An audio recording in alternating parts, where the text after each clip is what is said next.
C'est une affaire particulièrement sordide qui s'ouvre aujourd'hui devant les assises des Bouches-du-Rhône.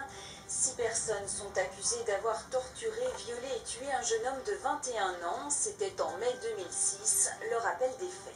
William Modolo, filmé par une de ses sœurs en compagnie de sa grand-mère au cours d'une fête de famille à Pépin, 2 mois avant sa disparition. Ce garçon s'était trouvé un groupe d'amis plutôt des marginaux. Il se retrouvait souvent à Gardanne.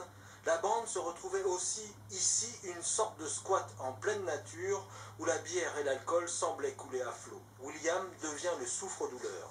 Le 18 mai 2006, il est battu et torturé, plusieurs dents sont arrachées, son calvaire dure des heures. Voyant l'état de leurs victimes, les 6 tortionnaires présumés, dont 2 filles, décident de tuer William Modolo. Il allait avoir 21 ans.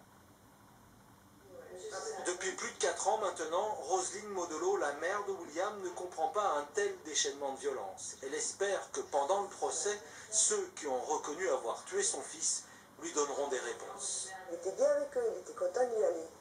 Il était dans un clan, il était dans un groupe avec des jeunes qui le reconnaissaient, qui l'ont pris en affection, puisqu'ils sont venus à la maison, je leur ai ouvert la porte, ils ont bu le café à la maison.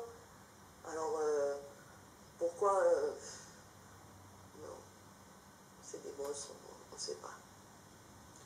Michel Palliard est l'avocat de Jean-Pierre Planquel, considéré comme le chef informel du groupe des 6 accusés.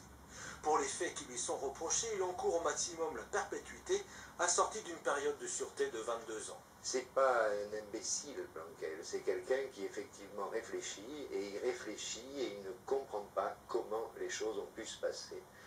Et il y a le phénomène de groupe, et il y a des faits qu'il n'a pas maîtrisés véritablement, auxquels tout le monde a assisté et personne n'a rien dit.